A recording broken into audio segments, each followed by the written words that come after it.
भारत एक बार फिर इजराइल की मदद करने को तैयार है। सरकार इजराइल के लिए 10,000 श्रमिकों की भर्ती करने जा रही है। Government is all set to recruit around 10,000 workers in the state to send to Israel, as Israel is currently going through a shortage in labor due to the war with Hamas. Israel की तरफ से खबर है कि Indians को वो visa देना चाहते हैं ताकि इंडियंस वहाँ पे आके as a labour as a worker काम कर सकें। और मैं तो जो इंडियन प्राइम मिनिस्टर है उसको तो मैं दाद देता हूँ कि यार उसने अपने मुल्क को कहां से कहां तक ले चला गया। भारत का साथ देने पर पाकिस्तान ने इसराइल को निशाने पर रख लिया। इसराइल को टारगेट बनाया जाएगा।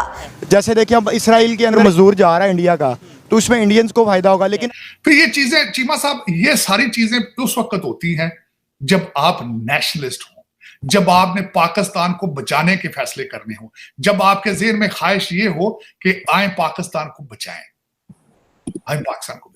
है कि भाई वीजा दे रहे हैं कि आप इंडियंस वहां पे जाएं और जॉब करें। क्या कहना चाहेंगे इसके ऊपर? जंग की सिचुएशन में सारी दुनिया इस टाइम परेशान चल रही है, लेकिन इंडिया के ऊपर जो है, चाहे इस्लामिक कंट्रीज हो चाहे इसराइल हो, सबकी नजर इस टाइम इंडिया पे है। देखिए जी, इंडिया की सबसे पहले जो फॉरेन पॉलिसी है उसकी दाद देनी पड़ेगी कि उन्होंने जंग का मौका हो या सुलह का मौका हो, वो अपने लिए ऐसी ऑप्शंस बनाते हैं जिससे उनको फायदा होता है। बिल्कुल सही कह रहे हैं तार साहब। भारत तो अपनी सप्लाई चेन है उसको तो मेंटेन कर रहा है, तो इकोनॉमी ऑफ वॉर है, इसमें इंडिया अपनी सप्लाई चेन को कैसे डाइवर्सिफाई कर रहा है और हम उन्हीं जगहों से चीजें ले रहे हैं जहां पे क्यों शांत लगता है जंग होनी नहीं किधर सोच ही नहीं, टारगेट चीमा साहब टारगेट से सोच नहीं है, क्योंकि हम क्योंकि लोग चलाने वाले सिंसियर नहीं, पाकिस्तान से करप्ट हैं, बड़े बुरे तरीके से करप्ट। जय हिंद दोस्तों, आज से 1-1.5 महीने पहले ये न्यूज आप लोगों ने जरूर सुनी होगी कि इजराइल ने 1 लाख भारतीयों को बुलाया है जॉब के पर्पज से। दोस्तों, कई कयास लगाए जा रहे थे कि भारत सरकार से इजरायली सरकार ने रिक्वेस्ट किया है भेजो 1 लाख वर्कर, लेकिन शायद भारत सरकार ना भेजे, प्रेशर होगा भारतीय सरकार पे मुस्लिम देशों का। लेकिन दोस्तों, करारा जवाब देते हुए भारतीय सरकार ने मन बनाया है कि वो इजराइल में भारतीय लोगों को जरूर भेजेंगे। दोस्तों, इसी सेंस में हरियाणा में एक हरियाणा सरकार की तरफ से विज्ञापन निकला है जिसमें 10,000 लोगों को भर्ती किया जाएगा और वो जाएंगे इजराइल काम करने के लिए। और दोस्तों, बहुत ही अच्छी सैलरी इजराइल की तरफ से ऑफर की जा रही है इनको, 6,100 इजरायली शकेल, और इसी के साथ साथ उनका रहना खाना फ्री होगा वहाँ इजराइल की गवर्नमेंट की तरफ से। तो आप लोग सोचो, 6,100 इजरायली शकेल मतलब 1,40,000 भारतीय रुपये। तो काफ़ी बड़ा ऑफर है ये 10,000 लोगों को जो इसी महीने जाएंगे। बाकी 90,000 भी सरकार जरूर प्लान करेगी कुछ। खैर, इस खबर को सुन के पाकिस्तान में पूरा मातम फैला हुआ है कि भारत अब डायरेक्टली इजराइल को मदद कर रहा है। लेकिन दोस्तों, ये तो मदद क्या कर रहा है, भारत अपने लोगों को भेज रहा है वहाँ रोजगार के लिए। तो खैर, पाकिस्तानी है यार, भारत की अगर थोड़ी सी भी डेवलपमेंट होती है ना पॉजिटिव, तो रोना धोना ये डिप्लोमेसी होती है। ये आप बात छोड़ दें कि जंग के अंदर आप फायदा नहीं उठा सकते। आजकल जो ग्लोबल विलेज बन चुकी है दुनिया, आपने जंग में भी फायदा उठाना है और आपने पीस में भी फायदा उठाना है अगर आपने अपने कंट्री को आगे लेके जाना है। और इसकी सबसे बड़ी रीजन ये है कि जो उनका फॉरेन मिनिस्टर है ना, वो एक प्रॉपर एक सिस्टम के थ्रू आया है। डॉक्टर जयशंकर जो है वो एक प्रॉपर सिस्टम के थ्रू आया है, जबकि जो हमारा फॉरेन मिनिस्टर अभी तक देख ले, हमारे पास तो यहाँ पे इलेक्टेड गवर्नमेंट ही नहीं है जो कि फैसला कर सके। एक मजबूत फैसला कौन सी गवर्नमेंट कर सकती है जिसके पास मैंडेट होता है? अब हमारे पास तो मैंडेट ही नहीं है इस टाइम जो हमारे इधर है।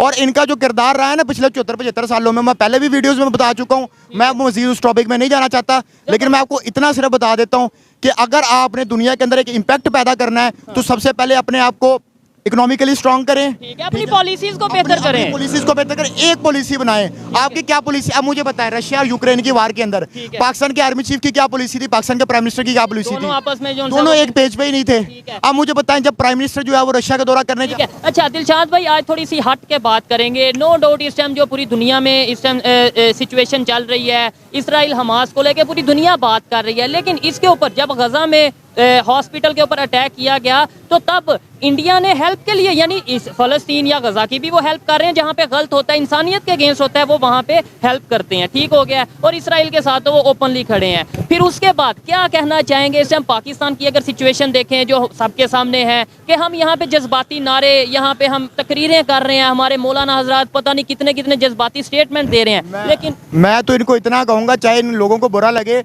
कि मौलवियों की तो रोजी खुल गई है।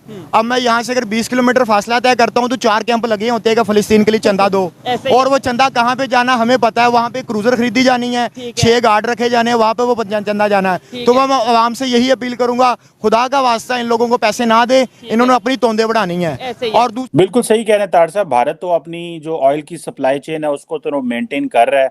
हमारी तो हमने तो क्योंकि सारी बात है तरले मैंने तो तेल लेना ਹੁੰਦਾ है सानू तो फिर सारी गल है वहां से कम ही तेल आना है एक अद्धे शिप ਨੂੰ भी ठोकर ठाकर लग गई थले कोई वटा वुटा चल गया होते ते साडा तो दिल करे सारा कुछ बंद हो बंद हो जाए तो ये तो सप्लाई चेन तेल की मेंटेन करनी पड़ेगी ताड़ साहब ये तो इस पे भी जरा किसी दिन स्पेशल हमें प्रोग्राम करना चाहिए कि ये जो इकोनॉमी ऑफ वॉर है इसमें इंडिया अपनी सप्लाई चेन को कैसे डाइवर्सिफाई कर रहा है और हम उन्हीं जगहों से चीजें ले रहे हैं जहां पे क्यों सान तो लगता है जंग होनी नहीं किधरे सोच ही नहीं टारगेट चीमा साहब टारगेट से सोच नहीं है क्योंकि हम क्योंकि लोग चलाने वाले सिंसियर नहीं पाकिस्तान से करप्ट हैं बड़े बुरे तरीके से करप्ट हैं। बिल्कुल सही कह रहे हैं ताड़ साहब। दूसरी बात यह है कि देखें जब भी कोई इस तरह का मामला होता है जो एक कंट्री होता है उसके लिए डिप्लोमेसी करनी होती है उसने और इंसानियत के साथ तो हम सब खड़े होते हैं और इंसानियत का कोई मजहब नहीं होता और आपको पता है ह्यूमैनिटी जो है वो मेरे ख्याल है रिलीजन से भी पहले आती है। जबरदस्त जी ह्यूमैनिटी फर्स्ट ये हमारी ऑर्गेनाइजेशन और यार ये किसी सोच समझ के हमने ये नाम रखा था आने वाले टाइम पे इसके ऊपर भी बात भी करेंगे काम भी करेंगे। और मैं तो इससे अगला जुमला कहता हूँ कि humanity is a common religion in all the people कि मतलब कि ह्यूमैनिटी जो है इंसानियत सबसे ऊपर होती है और देखिए और हमारा जो इस्लाम है वो भी इस चीज़ का दर्श देता है लेकिन मैं इनको सिर्फ ये कहूंगा कि भाई आपके स्टेटमेंट तब कोई मानेगा जब आप इकोनॉमिकली स्ट्रांग होगे आपको पूछने वाला कोई नहीं यार आपके यहाँ पे डेमोक्रेसी नहीं है ठीक हो गया डेमोक्रेसी नहीं है। थोड़ा सा साइड पे आ जाए डेमोक्रेसी एक और चीज है इसके अलावा अगर हम बात करें कि पाकिस्तान में जो पाकिस्तान की यूथ है खासतौर पे वो इन चीज़ों को क्यों नहीं समझ रही। हम यूएस सबसे ज़्यादा जाना चाहते हैं अमेरिका की अगर बात करें फॉरेन कंट्रीज़ में जाना चाहते हैं लेकिन दूसरी साइड पे ये कहते हैं नहीं वो तो है भी नॉन मुस्लिम वो है भी हमारे खिलाफ वो यहूदी हैं काफिर हैं कभी हमारे दोस्त नहीं हो सकते लेकिन जाना हम सबसे ज़्यादा उधर कौन कहता है यहूदी और काफिर आपके दुश्मन है। आप हर किसी के साथ तिजारत कर सकते हैं ट्रेड कर सकते हैं उनके साथ कारोबार कर सकते हैं और मैं आपको बताऊं ये इंसानियत होती है इसमें ये नहीं होता मजहब का कोई इसमें फर्क नहीं होता। मेरे मानने में तो ये है कि आप हर इंसान के साथ कारोबार भी कर सकते हैं और यार देखो इंडिया ने आपको साबित किया इंडिया के अंदर कितने मजहब हैं। ठीक है बहुत ज्यादा आप हर 15 किलोमीटर बाद उनका मजहब भी चेंज हो जाता है और उनकी जुबान भी चेंज हो जाती है कितने रस्मो रिवाज है वहाँ के ऊपर लेकिन उन सब यूनिटी के साथ इकट्ठा करके रखा उन्होंने। और मैं तो जो इंडियन प्राइम मिनिस्टर है उसको तो मैं दाद देता हूँ कि यार उसने अपने मुल्क को कहाँ से कहाँ तक ले चला गया वो। ठीक है ये आप एजुकेटेड हैं आप चीज़ों को समझते हैं और अब पाकिस्तान की अगर खासतौर पे बात करें यहाँ पे यूथ इन चीज़ों को समझने लगी है कि भाई हमें 75 साल में कितना जज्बाती नारे और जज्बाती स्टेटमेंट के पीछे लगा के रखा जबकि दुनिया के दूसरे कंट्रीज कितना आगे चले गए। आप ये बात कर रहे हैं लेकिन यही यहाँ पे जो लोग खड़े हैं अगर कैमरामैन दिखाए आपको लगता है कि अगर यही स्टेटमेंट हम इनके साथ शेयर करें कि भाई ये भाई कह रहे हैं दिलशान भाई के इंडिया के प्राइम मिनिस्टर को दाद देता हूँ तो वो कहेंगे यार ये तो एजेंट है ये तो जो था ये क्या बात कर रहा है क्या मैंने पहले भी कहा था तो मुझे कई लोगों ने राह का एजेंट कहा था। अच्छा ठीक है तो वो कोई मसला नहीं है मैं किसी से डरने वाला नहीं हूँ मैं अपनी एक अनबाइस्ड ओपिनियन देता हूँ ठीक है किसी को पसंद आती है ठीक है नहीं आती तो वो अपना हिसाब खुद करे। और ये मैं गारंटी से बात कर रहा हूँ मैं आपको ये गारंटी से बात कहता हूँ हमारी वीडियोस रिकॉर्ड के तौर पे मौजूद रहेंगी 10 साल बाद भी मौजूद रहेंगी। आज जो लोग हमें ये कह रहे हैं कि भाई ये एजेंट हैं या ये चीज़ें 10 साल बाद उनकी मजबूरी होगी कि वो यही स्टेटमेंट दें कि भाई हमने रिलेशन बेहतर करने हैं जी हमने फॉरेन पॉलिसी बेहतर करनी है क्योंकि जब हमें तोते की तरह जो सिखा दिया जाता है कभी हम तुर्की के पीछे लग जाते हैं तुर्की हमारा हीरो कभी ईरान के पीछे ईरान हमारा हीरो कभी हम अपना यूएई के पीछे सऊदीया के पीछे के वो हमारा हीरो। एक टाइम आएगा कि आपको नहीं लगता कि इंडिया के साथ रिलेशन बेहतर करना मजबूरी। मैं तो कहता हूँ सर इंडिया के साथ आप जितनी जल्दी रिलेशन बेहतर करेंगे उतना दोनों मुल्कों को फायदा होगा और हमें ट्रेड करनी भी आसान होगी।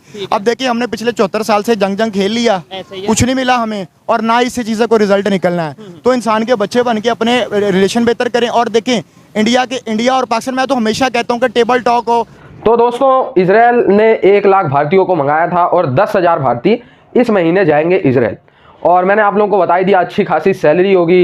लेकिन दोस्तों ये एक चीज़ और प्रूफ करता है कि भारत हमेशा अपने हित में फैसले लेता है जो भारत को सही लगता है भारत वो करता है किसी के दबाव में नहीं आता। ना भारत पूरा इजराइल की तरफ गया ना भारत पूरा फिलिस्तीन की तरफ गया जो सही था जिस मौके पर भारत उसके साथ गया। सबसे पहले हमास ने अटैक किया इजराइल पे तो आप लोगों को पता है भारतीय सरकार ने तुरंत हमास को गलत ठहराया आतंकवादी संगठन बताया। इसके बाद जैसे ही इजराइल ने मतलब ज़्यादा ही बमबारी कर दी लोकल लोग ज़्यादा उससे प्रभावित हुए तो भारत ने कहा युद्ध विराम होना चाहिए सीज फायर होना चाहिए। यूएन में इजराइल के खिलाफ भी वोटिंग की भारत ने कि नहीं भाई सीज फायर करो अब ज़्यादा लोगों की इसमें हानि हो चुकी है क्षतिग्रस्त हो चुके। और इसके बाद 1 लाख भारतीय वर्कर को मांगा था अगले महीने 10,000 की खेप हमने तैयार भी कर दी। भारत 10,000 भारतीयों को भेजने के लिए हमने तैयार भी कर दिया। आप लोग समझ रहे हैं मैं क्या कह रहा हूँ। तो दोस्तों ये है भारत की नई इंटरनेशनल छवि।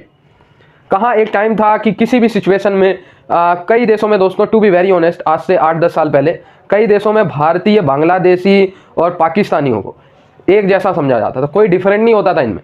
लेकिन आज दोस्तों कहाँ भारतीय हैं और कहाँ बांग्लादेशी, कहाँ Pakistani. To be very honest, ये जो इमेज में सुधार हुआ है, आप मानो ना मानो, इसमें नेतृत्व की बहुत ज़्यादा जरूरत पड़ी है। प्रधानमंत्री नरेंद्र मोदी जी ने हमारे विशेषताओं को ग्लोबली सामने रखा है।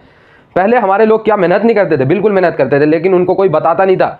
लेकिन प्रधानमंत्री नरेंद्र मोदी जी ने बताया कि भारतीय जहाँ जाते हैं वो काम करके दिखाते हैं, वो हाय हल्ला नहीं मचाते हैं, वो अपना जो वर्क होता है उससे बस देश के विकास में योगदान देते हैं जिस भी देश में जाते हैं। तो आई होप ये वीडियो आपको अच्छा लगा हो, जुड़े रहे ऐसी वीडियोस के लिए। तब तक के लिए